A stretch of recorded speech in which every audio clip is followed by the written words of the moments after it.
Hello students, welcome back to learn with me YouTube channel. Students, ಈ ದಿನ ನಾವು ಹದಿಹರೆಯ ಎನ್ನುವಂಥ ಪ್ರಬಂಧವನ್ನು ಈ ವಿಡಿಯೋದಲ್ಲಿ ನೋಡೋಣ. ಹರೆಯ ಎಲ್ಲರಿಗೂ ಪ್ರಿಯವಾದ ವಯಸ್ಸು. ಬಾಲ್ಯದಿಂದ ಯೌವನಕ್ಕೆ ಹೊರಳುವ ಕಾಲವಿದು.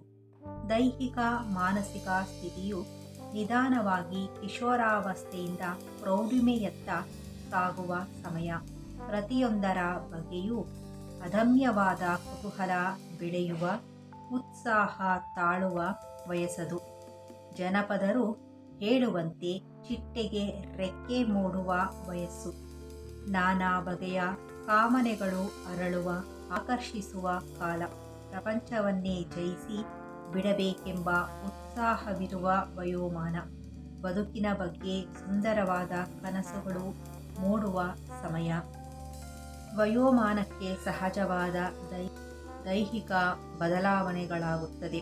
ಇದರ ಬಗ್ಗೆ ವಿಶೇಷವಾದ ಅರಿವನ್ನು ಮೂಡಿಸಿಕೊಳ್ಳುವುದು ಅಗತ್ಯ.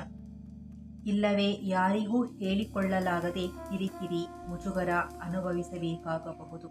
ಹದಿಹರೆಯದ ಸಮರ್ಪಕ ನಿರ್ವಹಣೆಗೆ ಪೋಷಕರ, ಹಿರಿಯರ, ಒಳ್ಳೆಯ ಗೆಳೆಯರ ನೆರವಿನ ಅಗತ್ಯವಿರುತ್ತದೆ. ಯಾವುದು ಸರಿ, ಯಾವುದು ತಪ್ಪು ಎಂಬುದರ ಕಡೆ ಮುತುವರ್ಜಿ ಅಗತ್ಯ. ಸಾಮಾನ್ಯವಾಗಿ ಹದಿಹರೆಯ ಒಂದು ಬಗೆಯ ಅಹಂಕಾರ, ಮದಗಳನ್ನು ತರುತ್ತದೆ. ಹಿರಿಯರು ಹೇಳಿದ್ದನ್ನೆಲ್ಲ ಸಾರಾಸಗಟಾಗಿ ತಿರಸ್ಕರಿಸುವ ಮನೋಭಾವ ಬೆಳೆಸಿಕೊಳ್ಳಬಾರದು. ಅತಿ ಉತ್ಸಾಹ, ಕೆಟ್ಟ ಕುತೂಹಲಗಳಿಗೆ ಬಲಿಯಾಗಿ ಜೀವನವನ್ನು ಹಾಳು ಮಾಡಿಕೊಳ್ಳುವುದು ಜಾಣತನವಲ್ಲ. ಹದಿಹರೆಯದಲ್ಲಿ ಪ್ರೇಮ, ಕಾಮ ಮತ್ತಿತರ ದುಶ್ಚಟಗಳತ್ತ ಮನಸ್ಸು ತುಡಿಯುತ್ತಿರುತ್ತದೆ. ಅದರತ್ತ ವಾಲದಂತೆ ಮನಸ್ಸನ್ನು ನಿಯಂತ್ರಣದಲ್ಲಿ ಇಟ್ಟುಕೊಳ್ಳಬೇಕು. ಮನಸ್ಸು ಹುಚ್ಚು ಕುದುರೆಯಂತೆ. ಅದಕ್ಕೆ ಕಡಿವಾಣ ಹಾಕಿ ಹಿಡಿತದಲ್ಲಿಟ್ಟುಕೊಳ್ಳುವುದು ಅತಿ ಮುಖ್ಯ.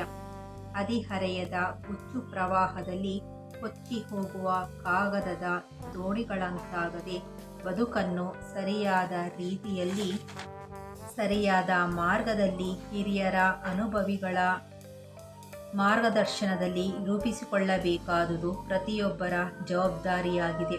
ಹಿತಮಿತವಾದ ರೀತಿಯಲ್ಲಿ ಹದಿಹರೆಯವನ್ನು ನಿರ್ವಹಿಸಿದರೆ ಬದುಕು ಸುಂದರವೆನಿಸುತ್ತದೆ. ಕ್ಷಣಿಕವಾದ ಸುಖಕ್ಕೆ ಬಲಿಯಾಗಿ ಬದುಕುವ ಬಹು ಬಗೆಯ ಅವಕಾಶ ಸಾಧ್ಯತೆಗಳನ್ನು ನಿರಾಕರಿಸಬಾರದು.